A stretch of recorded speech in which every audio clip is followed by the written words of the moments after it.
All right. Number 7.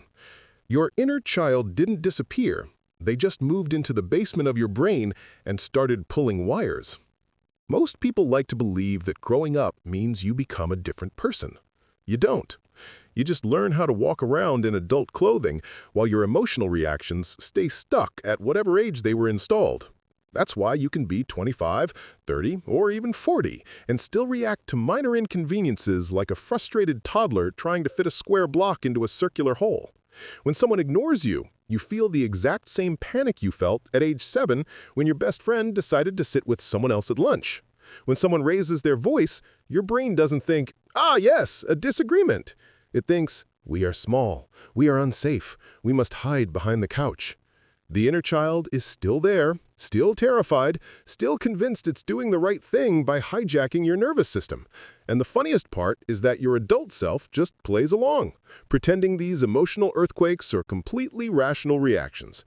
You tell yourself stories like, "I'm just sensitive," or "I overthink things." But really, it's your 7-year-old self gripping the steering wheel with both hands, swerving dramatically at every tiny bump, and your adult self politely letting them. Number 6. Your attachment style wasn't chosen by you. It was installed like preloaded software you never agreed to. Everyone treats attachment styles like personality quizzes, but the truth is far more annoying. Your brain formed its entire idea of love, safety, closeness, and trust before you even learned multiplication. The way your parents responded to your needs didn't just shape your childhood, it shaped your relationships, your communication patterns, your anxiety levels, and even the way you text. If your parents were consistent and comforting, your brain learned that closeness is safe. If they were unpredictable, your brain learned that love is unstable and you must constantly monitor everything to feel secure. If they were distant or dismissive, your brain built a quiet emotional bunker and learned to survive without depending on anyone. Now, as an adult, you try to date, argue, flirt, or communicate like a normal person, but your childhood wiring crashes the system every time someone you care about takes slightly too long to reply. Suddenly, your brain starts firing warning signals, your inner child starts pacing the room, and your adult self starts rereading the last message, desperately trying to decode if the relationship is dying. None of this is intentionally dramatic. It's just the only love language your childhood taught you. Number 5. Your fear of embarrassment is ancient survival instinct, not immaturity. You'd think that embarrassing moments would fade the same way happy ones do, but no. Your brain stores embarrassment like a prized museum artifact. You remember every time you tripped in front of people, every time you raised your hand and said something wrong, every time you got called out, corrected, stared at, or caught doing anything remotely weird. Meanwhile, you can't remember half the compliments you've received. There's a reason for that. Embarrassment was once a threat to your survival. If your tribe disapproved of you, you risked losing protection. Losing protection meant facing predators, hunger, isolation, so your brain evolved to treat social humiliation like a full-scale emergency. Even today, when there is no tribe and no lions, your body reacts the same way. Someone laughs at you, your brain assumes death is imminent. Someone corrects your mistake in public, your brain declares social exile. Someone looks at you funny, your brain goes straight into life and death survival mode. It's not that you care too much, it's that your childhood brain is running prehistoric software on modern problems. Number 4. Your idea of normal relationships is just a reflection of whatever you grew up with. People act like attraction is mysterious, but realistically, it's nostalgia wearing a disguise. You're drawn to whatever emotional environment your childhood normalized. If you grew up with warmth and stability, you tend to seek it out. If you grew up with chaos, unpredictability, or people who couldn't regulate their emotions, then those environments feel strangely familiar, almost comforting, even if they're objectively terrible. Your brain confuses familiarity with safety. That's why some people get stuck in cycles of repeating the same relationships with different people. Your childhood set the blueprint. Adult you keeps reenacting the blueprint, hoping for a different ending. You can meet the kindest person on earth, but if your childhood didn't teach your brain how to feel comfortable with calmness, your nervous system reacts like, "This is nice, but also suspicious. Why isn't something exploding?" Your emotional GPS doesn't point toward what's good for you. It points toward whatever feels like home, even if home was a psychological obstacle course. Number 3.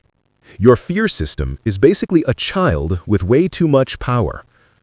Children learn fear by absorbing the reactions of the adults around them. If your parents panicked, you panicked. If they shut down emotionally, you learned to go silent. If they avoided conflict, you learned conflict was dangerous. If they yelled at the slightest mistake, your brain learned that a small slip-up equals massive threat. These emotional reactions get wired in long before logic develops. That's why adult fears often feel irrational. They are, because they're not adult fears at all. They're childhood associations reactivated by adulthood situations. You avoid making phone calls not because the call is scary, but because childhood you learned to avoid bothering adults. You get anxious speaking up not because the situation is threatening, but because childhood you learned attention could become punishment. You overthink decisions not because they're important, but because childhood you learned mistakes weren't allowed. Your body reacts to modern situations using ancient lessons taught by people who weren't always emotionally healthy themselves. And your adult brain tries to rationalize it as personality. Number 2. Your coping mechanisms were created at an age when your favorite food was probably dirt. Your brain didn't wait for adulthood to decide how you deal with stress. It chose your coping strategies during the earliest years of your life, when you had absolutely no idea what you were doing. Maybe you learned to shut down because expressing emotions made things worse.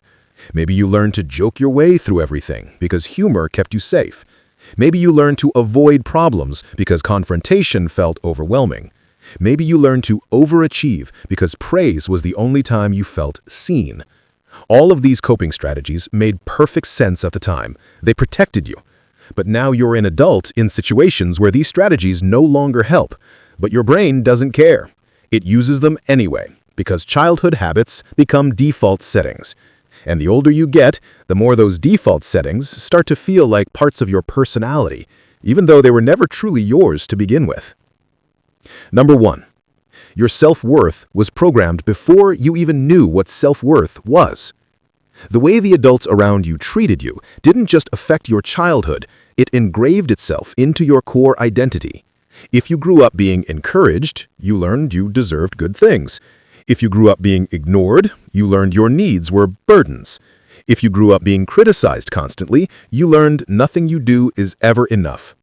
These beliefs settled into your mind before you even learned basic math, and now without thinking, you carry them everywhere. You doubt yourself even when you're capable. You apologize for existing even when you did nothing wrong. You chase validation even when you don't truly want it.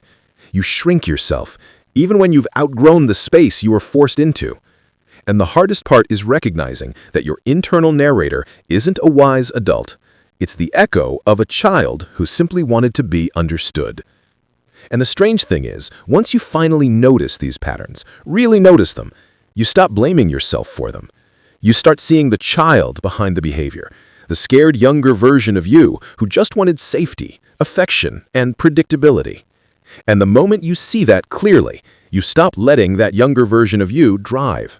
You stop reacting with old software. You stop repeating old stories. And slowly, your life starts becoming something you're actually steering, maybe for the first time ever.